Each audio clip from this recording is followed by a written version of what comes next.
Are you struggling for consistency in your sim racing? Does your iRating look like a roller coaster? If so, we have good news for you. The way to get more consistent is to first understand what you're doing differently than the professionals. And VRS is the answer. With our competitive subscription, you will have the telemetry, setups, tutorials, and everything else you need to fully analyze your driving. Our data packs and the ability to compare your driving with the best in the world will show you exactly where to adjust your inputs, change your driving line, and shave seconds off of your lap times. And our powerful and precise Direct Force Pro wheelbase and precision pedals are being used by some of the world's best drivers. All these champions agree that VRS hardware is not just the best on the market, it's also priced well below the competition. So if you're looking to upgrade to direct drive and the best pedals in sim racing, VRS is your answer. If you want to get better, get faster,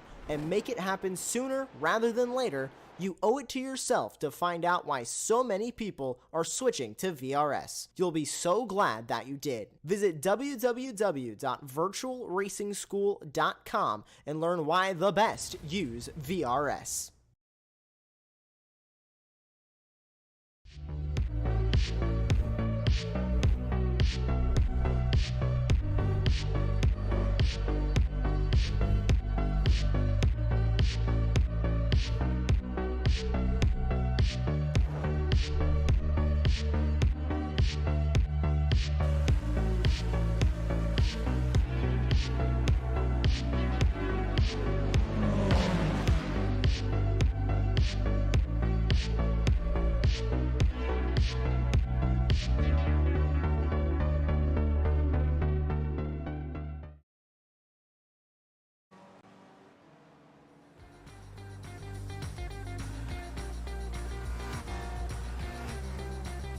Howdy, howdy, howdy, and welcome to the finale of the SRF Weekend Warriors presented by RaceVoice here for Season 1 of 2023.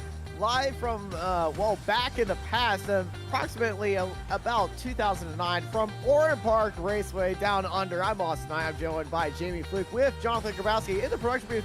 And you're here live watching Apex Racing TV. It's the finale. It's from the lovely, the weird, the one and only Oran Park Raceway. Jamie, how are you looking forward to this track? Welcome to the broadcast. It's going to be a one season finale to remember. It absolutely is. Yeah, this is going to be good. It's going to be a lot of fun. This is probably one of the few cars that this track really hosts exceptionally well. It's low powered. You can get moves done most places around here actually in this car. So yeah, this should be an absolute barnstormer. And it's not a one-to-one easy street. Turn 1, especially around here at the sleeper into Coca-Cola Corner, has been notoriously difficult in past seasons of this car. But these drivers have masters turn 1 and 2 heading into there, and the rest of this car and the rest of the circuit just go together like peanut butter and jelly. But yeah, Oran Park is a very weird circuit. One of the few figure 8 circuits out there on iRacing service, and honestly, I could tell you the amount of figure 8 circuits on iRacing on just one hand. It's not a lot of them, and Oran Park is certainly one of my favorite circuits. It's very weird to have this as a favorite circuit, but it's just so quirky, and it just kind of has its own character. It does indeed. Yeah, so it's figure 8 circuit. I mean, we've got Suzuka, and do you want to throw Irwindale's figure 8 combo in there as well? Well, technically it is a figure 8. So yeah, we'll roll with that. and without the jump. With and without the jump is right. We'll be seeing that next week. Yeah, looking forward to it. But what makes this track so special is, despite it being super short, it's got most types of corners. It's got elevation changes as well. You've got crests, you've got dips, you've got everything. You've got off-camber corners, cambered corners. And you got, at least in this car, just about long enough of a start-finish rate where you can get alongside and try and make moves. So yeah, it should be a fascinating encounter. And speaking of fascinating, the pit entry of this course is very, very tricky. There's a little bit of a chicane, and it's right off the racing line too. So we're going to be seeing cars get right up onto that wall, off the exit, just brushing against it, and then going right, slamming onto the brakes and kind of having to thread the needle to enter the pit lane. And I think that might cause a little bit of a kerfuffle with another car following them. I'm inclined to agree, and as well, it's a pretty slow pit lane as well in terms of your pit speed limit. So anything can and probably will happen, especially if cars are sort of diving in one after the other. This may be hard to sight a break this. We just saw. Yeah. Exiting in the pits, making over street, and another car exiting in the pits can get alongside each other, just catch a little bit of the grass, and then Coca-Cola Corner turns into Calamity Corner.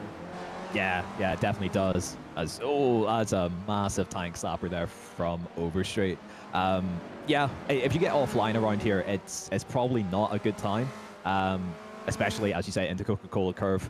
Yeah, very, very difficult to go side by side there without something horribly wrong happening. Yeah, what I found easy for me to go is actually tap the brakes entering Coca-Cola Corner and then re-braking to get the car immediately slowing down and then slow it down again. It's not the fastest. I'm not a Spec 1 driver, but it's the safest to what I found. Yeah, I think that makes sense for the majority of people with the curious tendencies of this car where it's so floaty and occasionally snappy as soon as you come off throttle. A little bit of help through there, anything just to help stabilize the rear end just as you come through the left kink of turn 1 is most likely to help you. It's kind of like a touring car in a way, where you kind of have to use the brakes to settle the car down or just encourage it to be like, you're okay. But it's a rear-wheel drive car, and that's not the right line, and that's the wall. Yeah, that's a big mistake there from Scally, just sort of overcommitting on the way in. And with this car, if you do sort of step out of line a little bit on the way in, it's quite difficult to save it. Now this the Gen 3 car is a lot more stable than the old Gen 2 car that I used to. The old bathtub. Yeah, the old bathtub back in the day, which I think actually still to this day, I've won more races in that car than I have any other car in the service. So it was an old favorite of mine for sure. But yeah, the new car is a little bit more compliant to drive, and yeah, hopefully we'll see some really good racing this evening. Kind of wish Porsche Esports Series just use this. I mean, I'd be pretty happy. I'm not sure if the rest of the field would be, but yeah, I'd be well up for it. Disadvantage. Anything that gets me a win, I'll be all for. Well, that's good to know.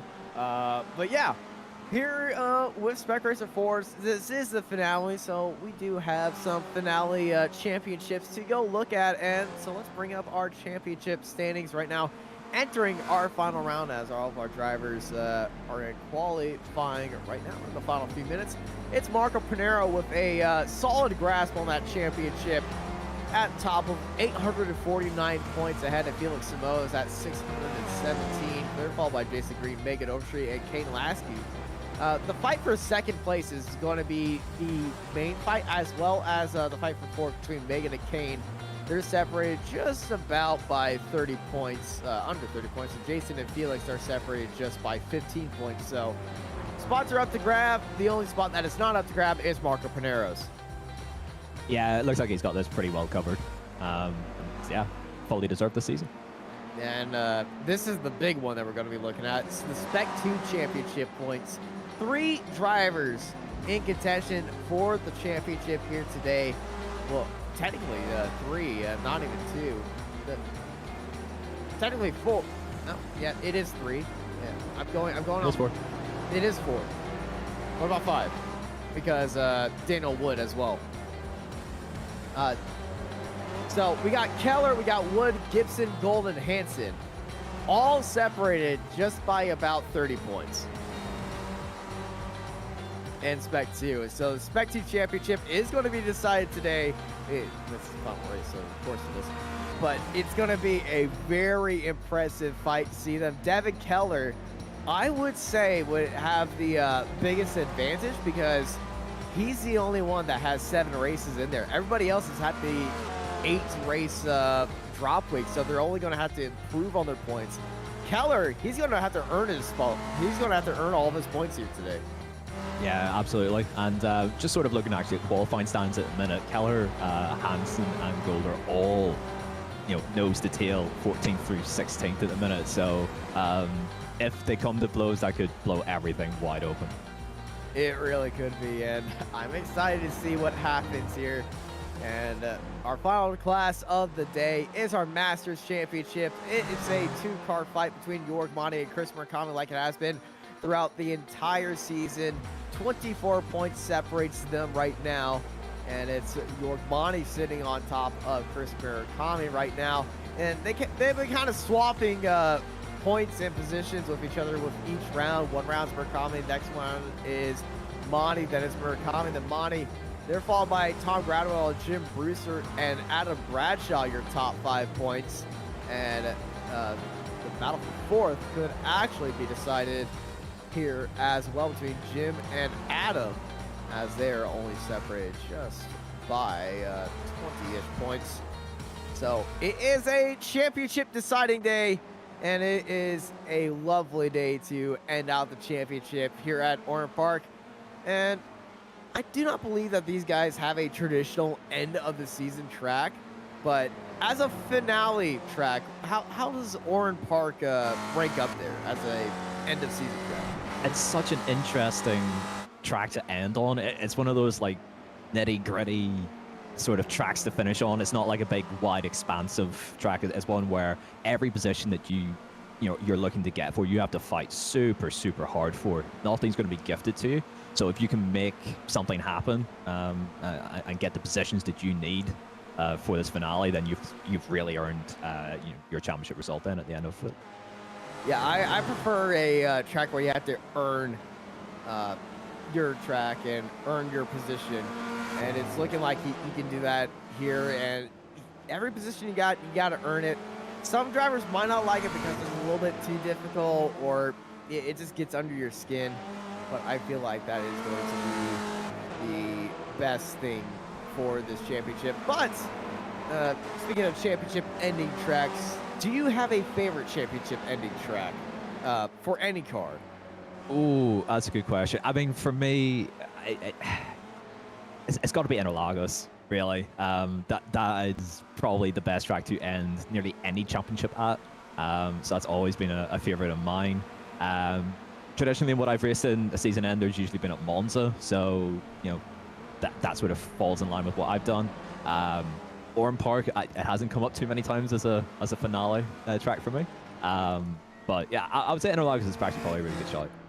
I was also going to say Interlagos as well. It was a traditional ending for Formula One for all the time, and then they moved to Abu Dhabi. But yeah, Interlagos is something about that track just screams championship ending, just finale.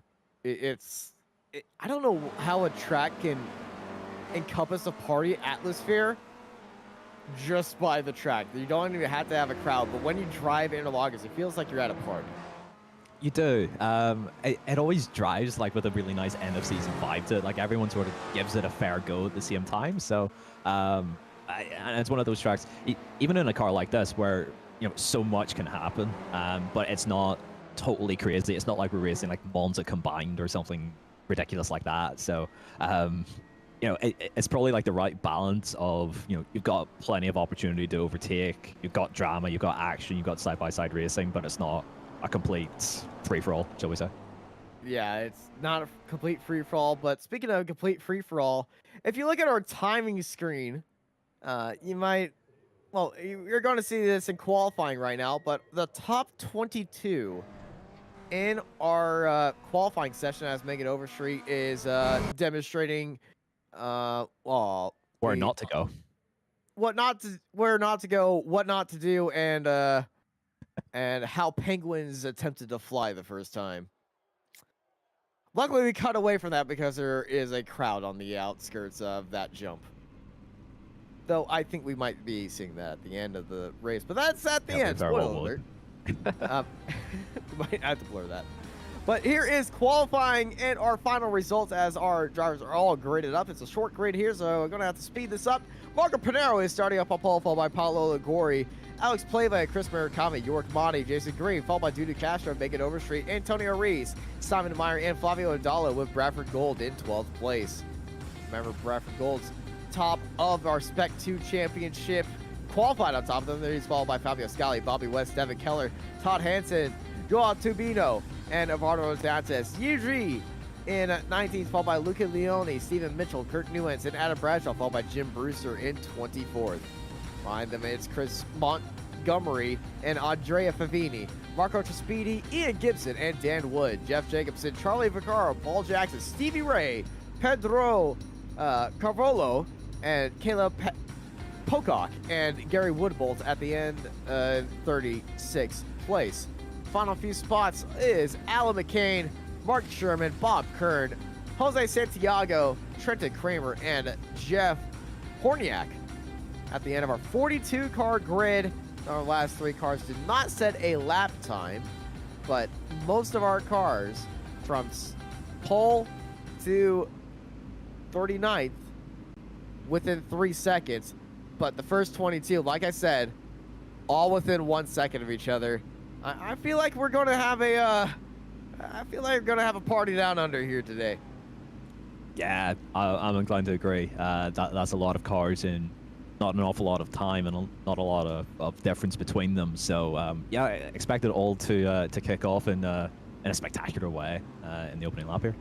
Well, let's get them ready to rock and roll right now as they are rolling on that back stretch, heading out of the O'Brien aluminum dogleg and into Recaro corner, down that hill and up that hill into that banked or kind of banked, anti-banked left turn. It's a very difficult turn to get in at speed, but on a rolling start, it's going to be even more. There goes our Porsche safety car into the pits as we go green, green, green. Here to end out the Spec Racer Ford Weekend Warriors here for Season 1, 2023 at Oran Park. It's Pinero leading out Flava. Flava diving out to the inside, immediately looking through the sweeper and heading into the Coca-Cola corner. Everybody's slamming onto the brakes right now, defending onto the inside. It's Marco Pinero. No. And in the background, we got cars getting into the grass as we got cars locking up and on the apex right there. But everybody else, they see that incident. The two cars getting back onto the track right now. Devin Keller, championship hopeful for the Spec 2s, is not going to be able, well, it's going to be an uphill fight for him today because he was looking to get all the points he needed to take the Spec 2 championship here today, but it's not going to happen as he's had an incident immediately heading through the sweeper and into Coca-Cola corner, and already that is the first incident at Coca-Cola corner and the sweeper, and it's already showing how difficult it is. Here's that entire rolling start from Devin Keller's perspective, and I think it's going to be pretty key to show on how bunched up it is, how difficult it is to see on how the sweeper is, and an onboard shot would be pretty cool, but there's a little bit of a slinky effect right now as you see the cars behind him bunching up right there, and he's just getting a run. He's going wide immediately, which is sometimes not a good idea, but he's goes a little bit later on the brakes, goes around the outside. You can see the car already switching around, but look at the car on the outside, catching the grass and coming across the track. And Keller, well, unfortunately, was just an innocent bystander and all that. And you can tell he's probably not feeling so well after that. Back to live pictures. It's Marco Pinero and Paulo Logori and Alex Pleva, your top three. We did have a little bit of an issue, as well as I think Bradford Gold and Todd Hansen has had an issue. Yeah, a bit of a hectic start there, and that's gutting for Kelleher. He didn't really do anything wrong there. He was aggressive but positive, and yeah, it all stacked up on the outside, came across, and yeah, not so good. We've got a replay with Hansen here. Also championship hopeful as well for Spec 2. This is through the aluminum dog leg in the interior car corner, and just overcommitted on the way in. Yeah, just a little bit too much mustard on there, and there's the 32. Just getting caught up in there, and that is... Yeah, it's a van with Dantas. Yeah, not much you can do there. It's a little suspect with the rejoin there, but yeah, we're able to live to fight another day, but that's again, yeah, really disappointing for Hansen there with his S2 championship hopes. Everyone is still running around, but no race-ending damage, but very race-ending incidents right now. So we're looking at Dudu Castro chasing down Jason Green under pressure from Megan Overstreet as well. Let's right on board of the 73. Chasing down Jason Green, getting a little bit wide out of shell corner and into champion curve. And the champion curve is so weird because it's got a rise and then a dip and then a rise off the exit again. If you try to take that corner like a regular corner, you're going around like a top. Yeah, absolutely. Especially in this car as well, where your weight transfer is so important to manage. Like you need to be really, really careful getting onto and off the brake in this thing around here, and that's what makes this track such a a huge challenge for the drivers out there. And in the background, I believe that is Stephen Mitchell going slow through Foster's dip. Yeah, he's went wide somewhere. I'm not sure whether contact has instigated that, but he's got it back going again, and that's the important thing. Got a replay coming up of that now. Let's take a look at what's happened. I think there's just a little bit of overcommitment heading into Foster's dip, carrying a little bit too much speed. A few of the cars that could take it without having to tap the brakes, and he just got on the brakes just a little bit too late right there, kicked the car sideways. He's able to save it though, but while we are looking at that, we have a move for the lead. Paulo Logori is now our overall leader ahead of Marco Pinero. Yeah, it's a big surprise there actually. Pinero was very strong in qualifying and has dominated the championship this season, but Gory looks like he's just bided his time and picked off Pinero, and he's got a little bit of a gap. Yeah, let's take a look and see what's happened here.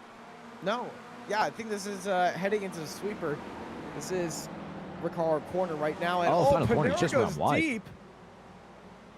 Wow, it's a big surprise there. Yeah, big mistake to run it wide. Done well to keep it out of the wall, but yeah, huge surprise to see him run wide there. That's the at that line moment. He wasn't under pressure either. That's the line you might see if somebody has a slowdown penalty. Possibly, but I don't think he. I think he just outbroke himself, sort of looking at that on the way in. If he was suffering with a slowdown penalty, maybe he would have arced it out even wider to try and cut back and maximize his run then down the straight. It might be a slowdown penalty. It might be a mistake. I'm going to have to go on a slowdown penalty just off of experience because I have done this. It's so easy to get a slowdown penalty through turns 10 and 11. If you cut 11 very tightly, you can definitely get a slowdown penalty. And this is another issue for Bradford Gold. And this is through Momo Corner. And just goes a little bit deep, catches the gravel, and goes for a little bit of a trip. Yeah, that's not went well, but he's done pretty well, actually, in stopping the car from spinning around, although he has towed back to pits. So that's another of the S2 Championship hopefuls. Yeah, I feel like he's out of it. I feel like he's taking his championship and walked home and shipping it in the mail. He's done. We'll see him next season. Yeah, that's a huge shame, but yeah, he's put up a really good fight this season. Now, as we're looking at our leaders heading down the front straightaway, you might notice a new-looking car in 4th place. It's not a new driver. It's Jorg Mani. As he said last week, that was the last week for the famous Red Lobster machine. And you can see the new and improved Jorg Mani. I'm not sure what this is. It looks like a lion. I'm not sure. I think there's a puma on the side of it, maybe a cheetah, and there's a and then there's the Swiss flag, Swiss cross on the front nose of it. It's certainly distinctive. I'll give him that. I think I think that's a tiger on the side. I think so as well. Yeah. But whatever the reason for delivery change, he's running up in 4th place overall, and he's leading the Masters as well, which is obviously excellent for his chances to try and wrap up this championship. So yeah, so far so good for Jorg. Our running theory was big slide for Antonio Reese in the 914. That's well held. That I thought he was snapping that right hand down right into the wall, but he got it gathered up, and yeah, he lives to fight another day. He's got Simon Meyer behind him, putting him under pressure now coming into Coca-Cola corner. But he's got it all gathered up, seems under control again, and yeah, he hangs on to 8th place overall. Yeah. The running joke between everybody and Jorg Mani on why the Red Lobster was he owned a Red Lobster franchise. Ah, excellent. Okay, yeah. So that's unconfirmed though. We just assumed it was. Okay, so are we implying now that he is now the Swiss Tiger King? Yep. Yes. Just throwing it out there as a suggestion, maybe for you guys. I believe we are implying. We are looking at Chris Murakami chasing out Fabio Scali up ahead. He's under pressure by Jiri, who has just joined the series last week as we went to Mount Panorama. But this is our Spec 2 leader of Scali up ahead of Chris Murakami. Murakami in that draft, getting a better run out of Ricardo corner. He's looking down the inside, and yeah, here we go. We're going to go side by side across the line. He's up along the inside line. Watch out, list your spotter right here, buddy, or else it's going to get a little bit nasty. Scali getting onto the brakes a little bit early, letting Chris Murakami dive down to the inside and up into 14th place. And Scali goes deep into Coca-Cola corner. Yeah, and two for one there on that one, and Yuri Vazluzal takes the lead in S2. Pinero back to the lead. In the lead of Spec 2, and now Marco Pinero in the lead of Spec 1 and overall the race. And here is what happened to Marco Pinero and how he got that move. And I feel like it's going to be very similar to what we saw with Jiri. And big snap oversteer. And Pinero, he saw his opportunity and he went for that opportunity and he got that opportunity. And he is now in the lead from that opportunity. Yep, and he only needs one opportunity in this thing to get it done and take the lead. Corey was sort of leading fairly comfortably for a little while there. I've got a car in pit lane there. I'm not sure who that is, but Daniel Wood. Daniel Wood, thank you. But yeah, Pinero always been the dominant driver this season. You do not get him a sniff at the lead, otherwise he will absolutely take it.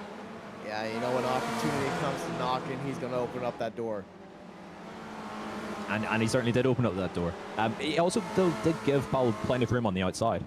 Yeah, he was very fair with that overtake. He wasn't trying to force anything and try to do anything very dangerous when going for that overtake, like braking extremely hard and getting the back end kicked out in a very tight corner on fresh tires.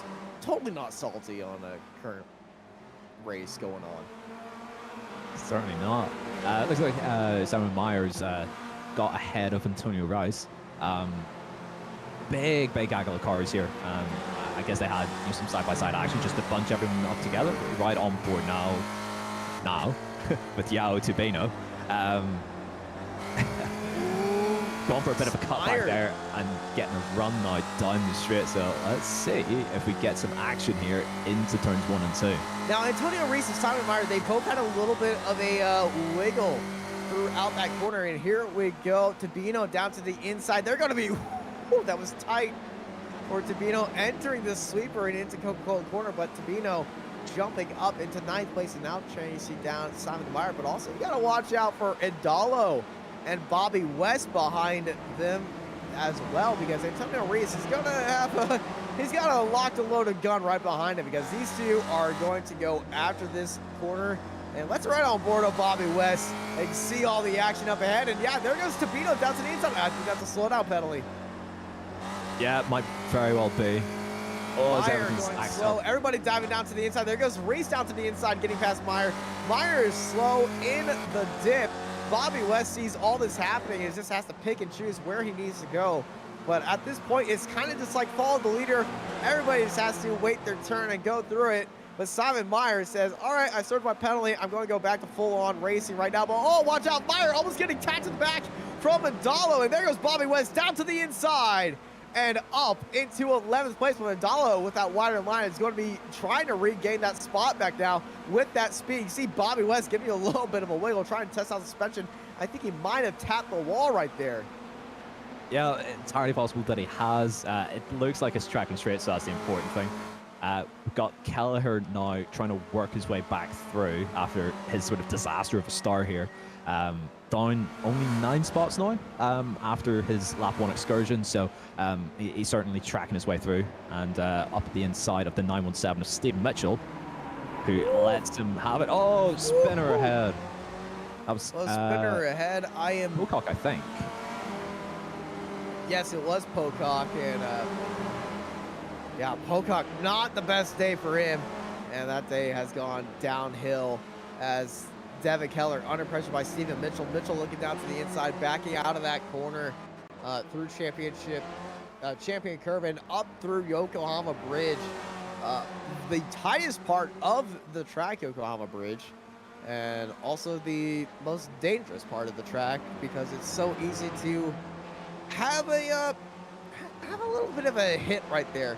And one thing I love about Oran Park, it has one of the tightest track layouts in all of iRacing.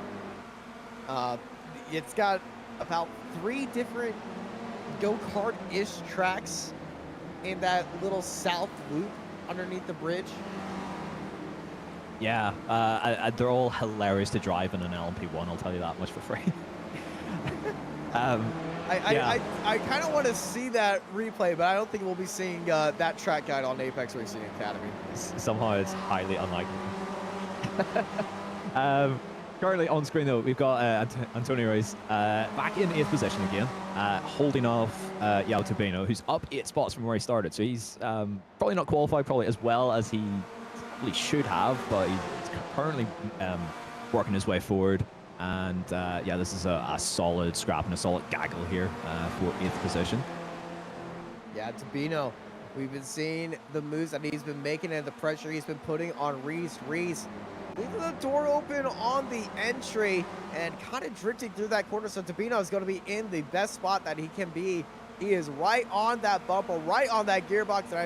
Crash in the back of Murakami involved. Oh no, that's a lot of damage. Yeah, these guys are going to have to bring it down pit lane. Murakami, yeah, Chris Murakami, get stuck there. No, he's good. He's got back, but now he's got to track that car across the line. and across the Should be track okay, to he's got get a gap. into the pits, and he does get there. But what is happening here between these two and between everybody else? I feel like this is two separate incidents. Yeah, Murakami arrives on the scene already spinning and sliding, and then bang! Oh, no. And there's 2 for dinner right there. Fabio Yeah. Scali, Chris Murakami, and Adam Bradshaw involved right there. And those 3 cars into the pits, and a lot of damage to be buffed out right there. Yeah, that's a huge shame. He's running really well there, and you know, fighting back after a bit of a rough start. I think at one point he was down 11 spots in 15th and was picking his way back through. But it shows how easy it is to make a mistake in this car. If you slightly overcommit on entry, the back end will step out, and there's not an awful lot you can do about it. And unfortunately for the cars behind, there was not an awful lot they could do either. Yeah, when you have a crash by that wall, it's a blind corner. You're going to get the yellow flag, say slow car ahead, if you have that enabled on your preferred iRacing spotter program, or just the iRacing spotter. But the time is, it's a blind chance that you're going to be either A, running alongside that car that's crashed, or B, running straight into them. And if it's a car that's already sideways around that final corner, you're at speed, it's not going to end well. It's definitely not, and bear in mind as well, the Spec Racing Ford, it is, you know, a nice, nimble enough car, but it's not like an F1 car in terms of its agility. So it's hard to deviate from the line that you've already picked to go through a corner. So if something nasty happens up ahead, it's not the easiest car in the world to try and maneuver around something that happens ahead. So yeah, massive shame for those guys getting caught up in Murakami's spin there. Yeah, it's not a raid. It's not a Ray F1600. Coming to iRacing next week. It is indeed. Yeah, looking forward to see how that shakes up. And this is Keller in second place of Spec 2, chasing, well, actually passing Spec 2 champion leader Ian Gibson, who now falls down to third in class and under pressure by the 40 of Jeff Jacobson, who, well, Comes into the pit. Decides to take my pressure and throw it into the pit lane. Well, yeah. It's a shame that we didn't get to see that battle commence any further, but we're firmly into the pit stop cycle now.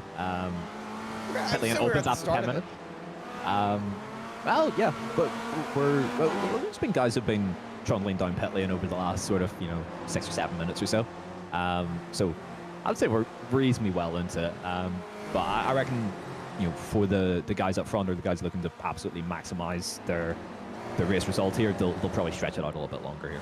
I feel like we are going to be seeing cars stretch it out as far as they can, because this has been a very late pit entry that we're seeing from all the drivers. Usually we see a few drivers tend to favor pitting early, especially last round. Megan Overstreet, she's diving up onto the inside of JC Green and jumps up into 6th place. Beautiful move by her. And a little bit of a slide off the exit, but able to keep that car all locked down and chase down of Yorgmani, our Masters leader and current champion-elect right now, if he stays ahead of Antonio Rees. Certainly is. Just back on the pit strategy here. Actually, no. Chris Murakami is the champion that he needs to be beating, and he is. Chris is currently down in 30th. Yeah, Murakami. But he's also, taking a stop now, and if he can get some clean air, maybe he can actually make up some ground here. So not all is lost for Murakami. But yeah, as I was saying before, it's not the easiest track in the world to overtake at. So maybe some guys are considering, the early pit stop, get into a bit of clean air or get into a little bit more space, put down some absolute haters, and then get stuck into maybe an undercut, if that's the strategy that they're looking to go for. And I feel like that is the best idea. Try to go for that undercut. Think big brain. But the thing is, this track is pretty small. I feel like that you're going to be betting on trying to find an open track and somewhere to go to, as Dudu Castro, he's starting to blink on our timing tower. So might be worried just a little bit about that, but he's continuing on right now. And that brings on the iRacing mechanical failure of iRacing. We don't have engine failures as, oh, hello, that is Murakami going slow as our leaders are lapping them. Yeah, just to go further with your point, yeah, you are right. It is such a small track. Lap traffic is going to be actually a bit of an issue here, for our front runners. So, again, that could shake things up completely. It might be lap traffic that could decide, the outcome of this race, and might determine some championship results as well. You mean lap traffic like this? Exactly like this, yes. As this is Marco Pinero on the back of the 40 of Jeff Jacobson, heading into the sweeper, diving up onto the inside. Watch for Paulo Ligori right here. Gori going a little bit deep. They're both holding down that inside line. Jacobson on the outside. There's Stevie Ray on the inside. Hello, Stevie. I never got to mention you on a rolling start today. Thank you, RaceVoice, and everything you do and to help out Stevie and put on these events. Shout out to RaceVoice. Go fast and power of voice at racevoice.com, as our top three are kind of stuck behind our pace setter of this lap car, who is just staying ahead of our leaders right now. He's keeping a pretty okay pace, but you can see all of our leaders. It's kind of like the pace car of a marathon. Just everybody just running with the pacers, and that pacer is going to pull off, and everyone's going to go back to racing very soon. But this is really stacked up the field. Yeah, it certainly has. It's interesting to see if anyone actually dives down pit lane now to try and get that stop done whilst they're stuck behind. I believe that's Adam Bradshaw in the 99. Sort of not completely backing out of it, not completely giving the leaders the right of way here. He is holding to the right hand side here, and yeah, the guys are going to dive to his inside knock. Yeah, he is being predictable, which is all that you could ever ask of anyone who is being lapped. Yeah. It's always be predictable. Maybe go, tap the brakes a few times, but with only these if nobody drivers, is ahead or behind. Yeah, if nobody is ahead or behind, maybe tap the brakes. And you can see there is a line of people behind, and if you slam all the brakes in front of this group, you're going to cause a few people to, well, stop thinking with their brakes and start thinking with their right adrenaline. The adrenaline, right foot instincts. Yeah, And exactly. I know some people, when they start feeling driving around with their instincts, it turns into a killer instinct. Yeah, I've seen some issues over many years now in sim racing, and I never fully got it. It is just a race at the end of the day. It's not life or death, but yeah, some people do get a bit hot-headed under the helmet.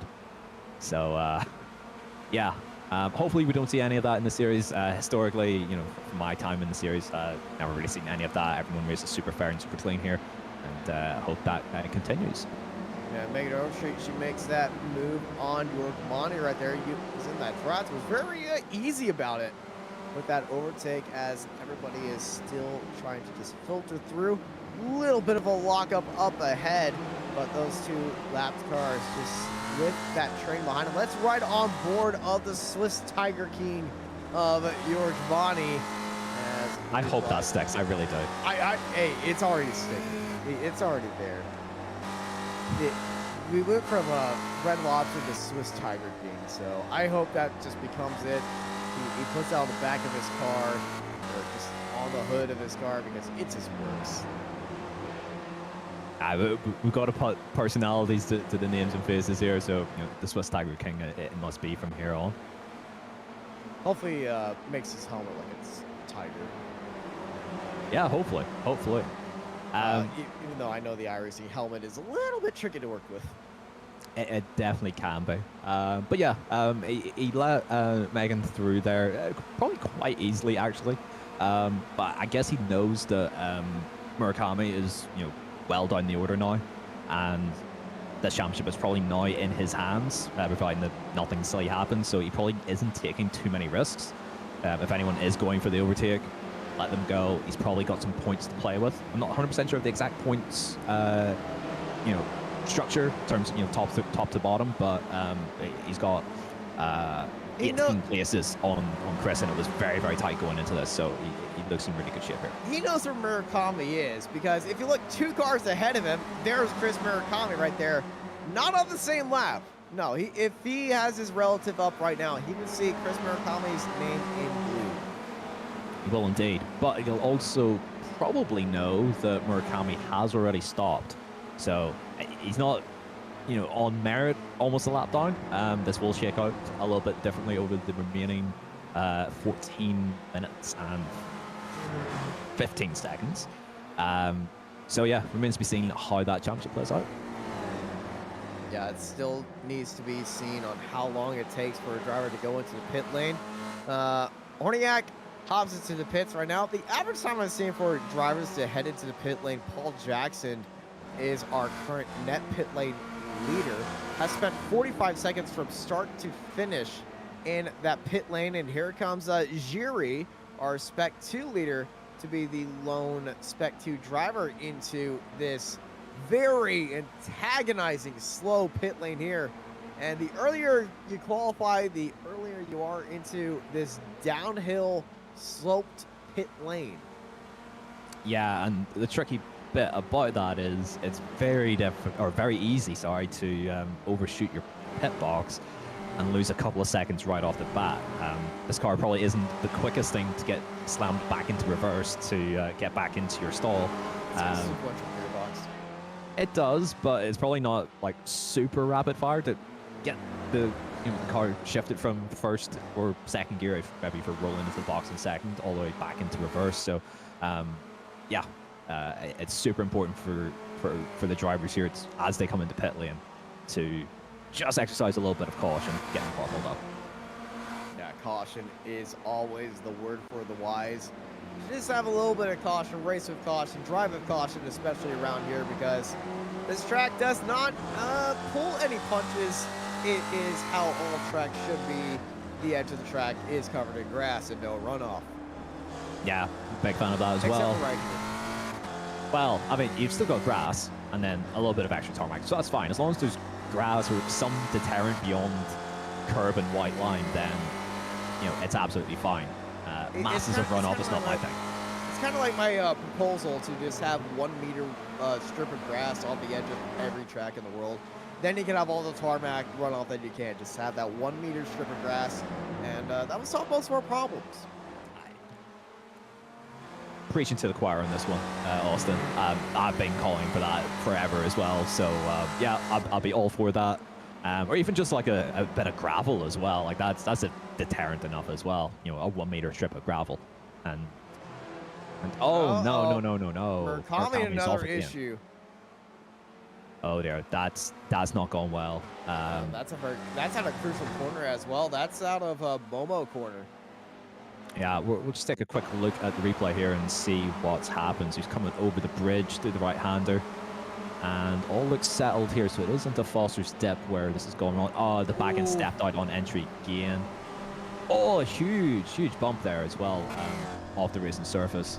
He does manage to keep it pointing broadly in the right direction, but that's a lot of... too hot. No. Watch out.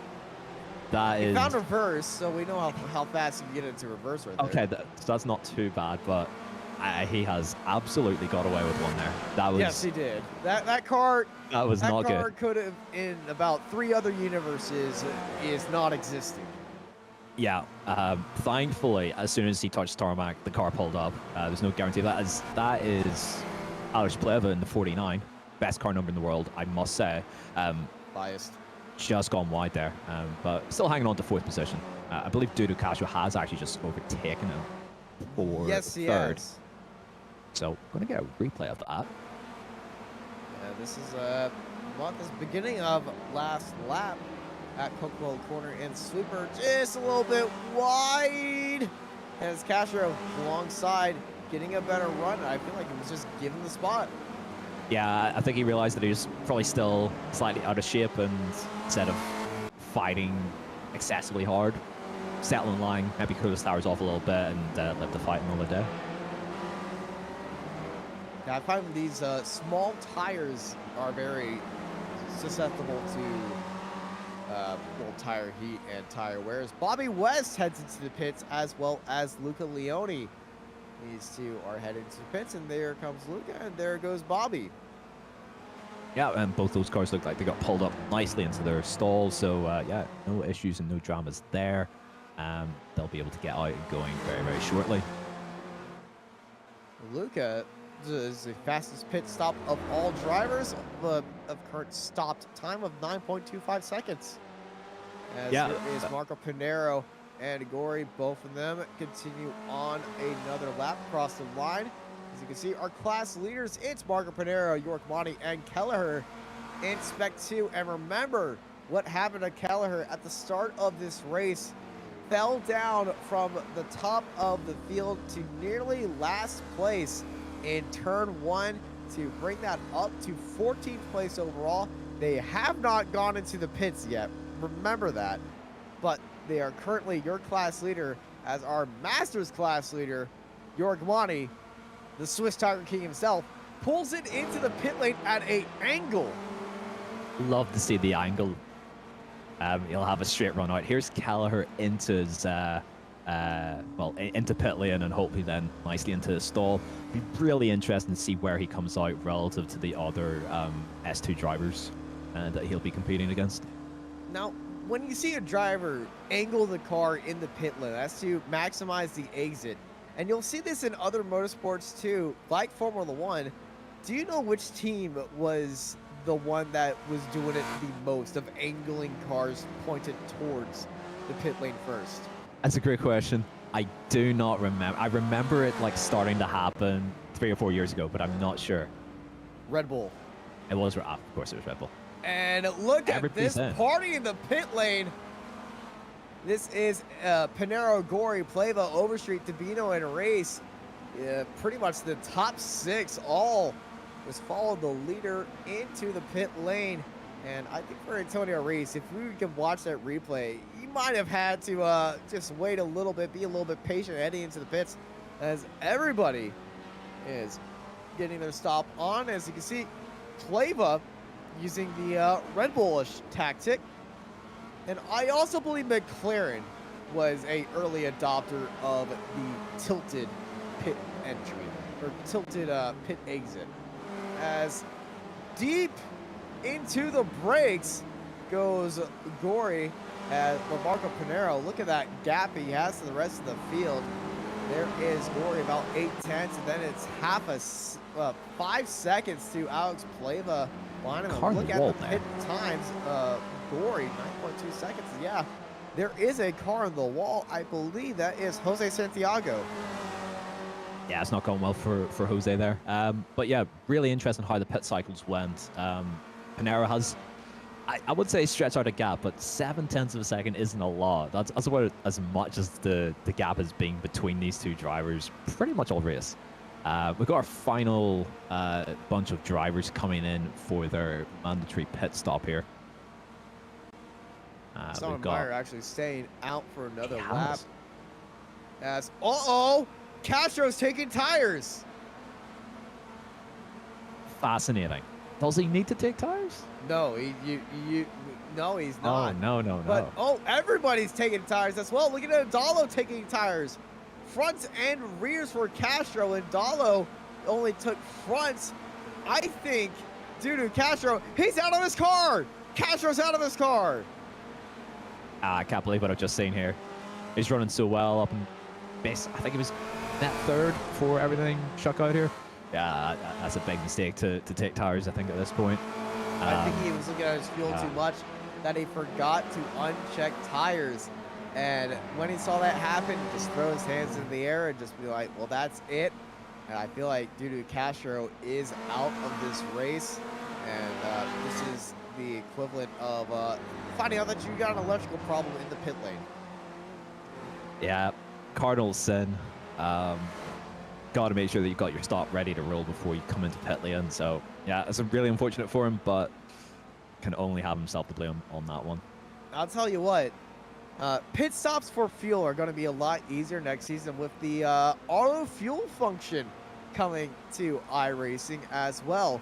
And the cool thing that I learned about this auto fuel function is you have a room for error that you can program into it. So it's like, go for maybe a lap shorter, under fuel it, how much, what you want to over fuel it. It's got that kind of room for error that built into it. So it's a risk in there. And I'm looking forward to seeing how that works. And contact entering the pit lane. Oh, we've been looking at this pretty much, from the start of the race. Would anyone get caught out with this pit entry? And they certainly have here. That's not going well. I believe Gibson was slowing down to enter the pit lane and was just hit by the car behind him. We're going to flying it over to our chopper cam and see what happens right here to Ian Gibson entering the pit lane. Takes out line, and there's the 079. Well, he's a long way. Oh, no. Oh, he's got hit. Oh, no. Well, oh, dear. I'm going to be honest. That might not only be damage into the wall, that will be speeding into the pit lane penalty. He's got out and going, though, in reasonable time. So, maybe not. Maybe he has got away with it. And obviously, he can take the fast repair. He was only stopped for 6 seconds, though.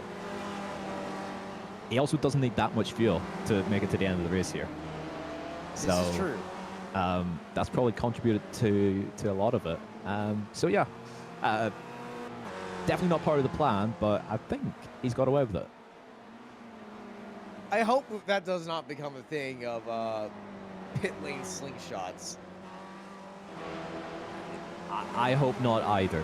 I hope that's not like a new meta that'll kick in for Sebring when we come to the next big endurance race upcoming on iRacing. Yeah, hopefully it's not. If it is, you'll see some esports teams starting with W try it out first. I can assure you it's not part of our plans at Apex. But you don't start with the W, so you're fine. All good.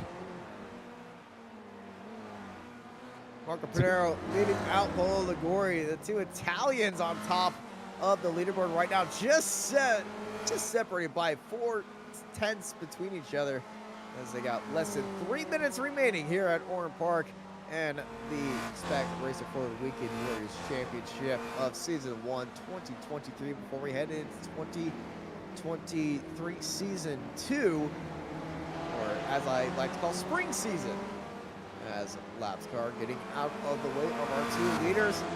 Lap difference between these two, the times are nearly identical. One lap, one of the drivers will be faster, the other lap, the other one will be faster.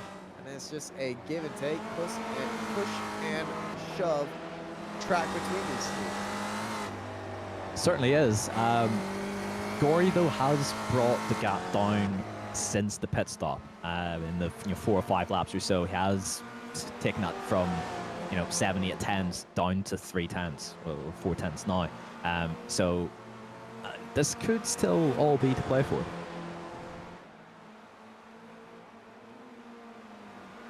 Heading into our final corner right now.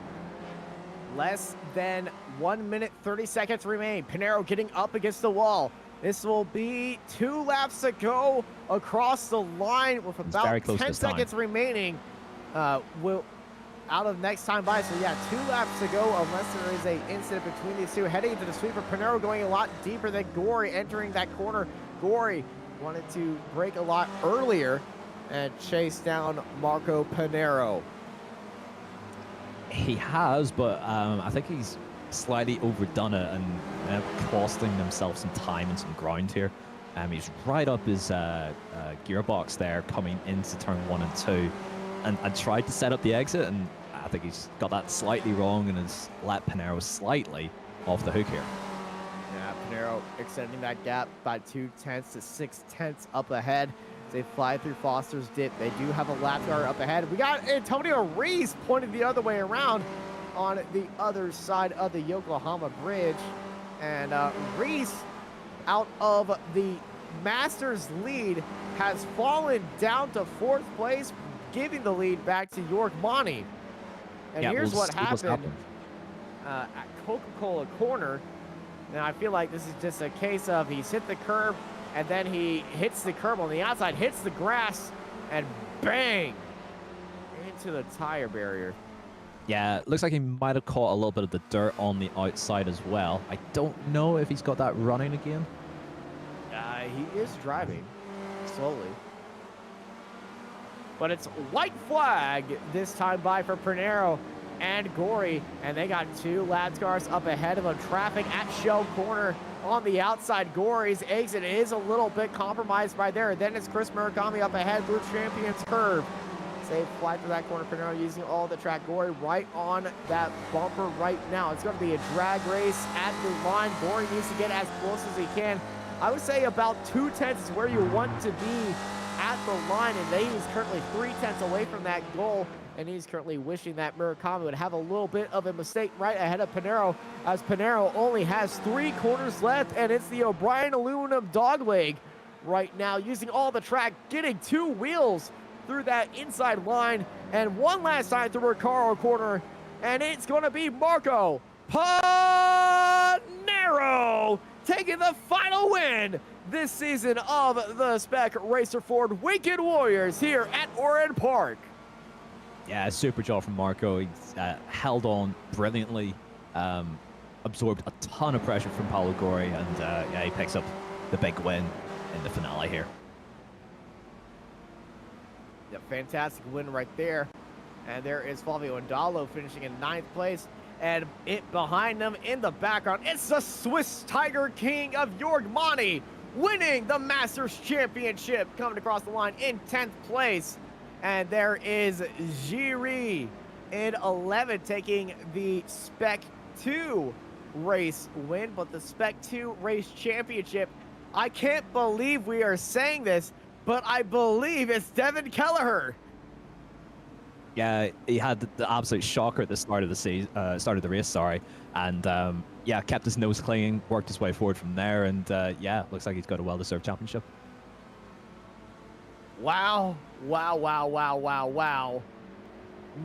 If there is any better lesson of never giving up after a lap 1 incident, it's certainly that one. Keller, after starting in 15th, falls all the way down to last place at the first corner after a mistake by another driver, gets caught up in that incident, powered his way up through the field to take the Spec 2 championship. Here are your full results. Marco Pernero takes the win ahead of Paulo Gory. I think Gory got slowed down at the end of that race because that gap was not that entering that final corner. It's Alex Pleva finishing in 3rd. Megan Overstreet, she finishes out in 4th place. Jason Green in 5th, and Yao Tubino in 6th. Bobby West, Simon Meyer, and Flavio Andalo in 9th. Jorg Mani wins the Masters Championship in 10th place. Jiri in 11th takes the Spec 2 race win. Luca Leone is followed by Jim Brewster, Kurt Nuez, Devin Kelleher winning the Spec 2 championship down in 15th place. Eduardo Dantes, Andrea Favini, and Jeff Jacobson in 18th place. Behind them, it's Adam Bradshaw, Stevie Ray, Chris Murakami, Ian Gibson, Stephen Mitchell, Paul Jackson, Pedro Cavallo, Caleb Pocock, Trent Kramer, Jerry Woodbull in 28th place. This is always the hardest part because it's just chaos behind me. Dan Wood, Antonio Reese, Mark Sherman, Dudu Castro, Jeff Horniak, Jose Santiago, Fabiola Scali, Marco Trespidi, Todd Hansen, Al McCain, and Bob Kerr, Bradford Gold, Charlie Vaccaro, and Chris Montgomery in 42nd at the end of our 42-car grid. As it is time to take these cars down demo lane and end out the season with a bang. Yeah, this looks like a lot of fun. I remember doing this back in the day as well. You just keep sending it until the car will not go any further, and yeah, guys, girls putting on a hell of a show here. Oh, it's a big. Oh, that's a big one, and that's a big airtime right there. Well, as we are enjoying this show out on track, let's bring in one driver or a few drivers into our interview room. And well, he earned a new nickname today because he was running a new paint scheme today. Ladies and gentlemen, the Swiss Tiger King himself, Jorg Mani. Good evening. Good evening. How was that race? And you want to talk about your new livery? I think we should rather talk about my new livery than my race, but the race was very interesting. It just broke my shift before the race. So I had to switch to my sequential shifter, home built, and I never drove that shifter since a year. So it was quite interesting, but all good, was fun.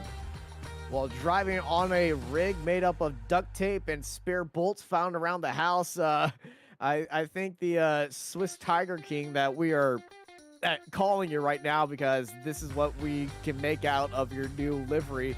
What was the inspiration for this livery from the Red Lobster? I gave Antonio actually free hand because I wanted to have something brand new, because the Red Lobster I got downloaded from trading paints actually.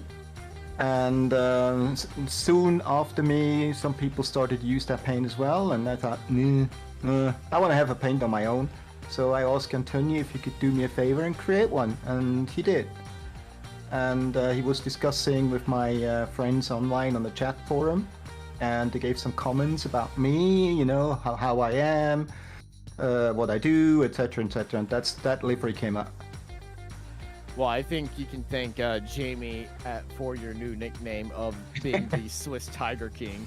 I'm going to thank him the next time I see him on track, if I ever seen him on track. Oh. Well, Jamie, do you have anything to say about that? Getting called out in the booth. I'm getting called out. I've been out of this car for many years now, but if I do return at some point, then yeah, let's have it. Okay, that's going to be fun. I have to fix my pedal shifter first before I do that. All right, words to look forward to in the future seasons of the Spec Racer Forward Weekend Warriors here on Apex Racing TV. York, before we let you go and enjoy being yourself as a Swiss Tiger King, anybody you want to thank? Yeah, actually, all the drivers. They're so very nice, the most of them. I'm just calling most of them. You can't like everybody, so yeah, I'll be honest. But of course, RaceVoice for our sponsorship, and of course you guys doing always an amazing job for commenting our races. We all are actually listening to you guys one more time after the race most of the times. Yeah, it was a lot of fun to do that all the year, all the season long. That's great. Thanks a lot, guys, for your job and for your work you did. Well, thank you, Jorg, and we hope you have a great rest of your day. And congrats on the class win, and I believe the Masters Championship as well. I think so. Like I said many times, I'm driving for fun. If I win, it's okay. If I'm not winning and I'm still having fun, I'm still having fun. Well, smile on the face is definitely being had by the Swiss Tiger King. Jamie, we have a whole plethora of drivers to pick from, but there is one driver that we always should talk to, and that is the one, the only. He makes everything happen around here. Joining Jamie Fluke right now, it's the one, the only Stevie Ray. What a welcome, Austin. Thanks, sir. Good to be here, and good to see you again, Jamie. Yeah, it's good to be back interacting with the series again. It's been quite a few years, but yeah, another season, another successful season of this wonderful series. Yeah, sum it up for me, Stevie. How do you think it's all went? We had another great season. Once again, S1, the Spec 1 class kind of got dominated. The Masters, Monty pretty much dominated that one and left the other two podium steps up for grab. But the Spec 2, it's going to be interesting to see how the points shake out on that. That one came down to the end. So you can't ask for more. It's a great league. The people on track every week, they hear it over and over from me, but they're the ones that make it. So I couldn't be happier. Excellent. Love to hear it. As for your own drive, Stevie, it's not something that you ever seemed super keen to talk about, but yeah, I think the last time that we spoke and interacted, it was the Gen 2 car that we loved so much. So yeah, what's your thoughts of the Gen 3 and how it drives and how you've got to grips with it? I like it. It's more realistic, so that's what I like. My passion is kind of having the two worlds of sim racing and real world meet in the middle somewhere. So I'm really glad it's more representative of the real thing. So the guys out there with SCCA and stuff can use it as a training tool. That was my drive for it. Obviously, I'm not as good in it as I was the Gen 2, but and I'm getting older too, so that kind of adds into the Formula thing. But yeah, today I wanted to bring it home, and that's pretty much what I did. Yeah, it looks like you had a really good day. Any last words before we let you go, Stevie? Yeah, with the end of the season, we always have the V runoffs, our Week 13 event for next week. So there's just like last season, we got the Formula Vs followed by the Spec Racer Fords. We'll have all 3 classes running. You don't have to be a league member to join this one. We want to fill up the grid. It's going to be at COTA and kind of along the same lines as the SCCA Super Tour was there a few weeks ago. So we thought, we haven't been there yet. We ought to do that. So that is actually the first event of a new triple challenge that we put together that will go all the way through till October for the SEC iRacing runoffs. We're using points from the Weekend Warriors. We're using points from the runoffs. We're using points from the official season. So a championship in any of the divisions is going to get you points. So just because you're Division 6 doesn't mean Division 1 are going to get more points than you. You're racing against them. So we use that, and then so we'll have 3 V runoffs, and then final it with that one. So it's going to be a fun year. Yeah, it sounds like an absolute blast. Thanks as always, Stevie. It's a pleasure, and thank you for running the series. And yeah, hopefully we get speaking to you again very, very soon. Yeah, good to see you home, Jamie. Thanks to all you guys, Jonathan and Austin, and of course thanks to RaceVoice for making this possible. Thank you very much, Stevie. Also, Now- who have we got next? Well, we are running a little bit short on time, but I want this final interview to be special. And it was a uphill battle for him today. Entering this race, they needed to finish up high because they needed these points to win the Spec 2 championship. But at the first lap, they started 15th. They ended the first lap pretty much in last place. And then they brought it back to 15th to win the Spec 2 championship. To my calculation, ladies and gentlemen, Devin Kelleher.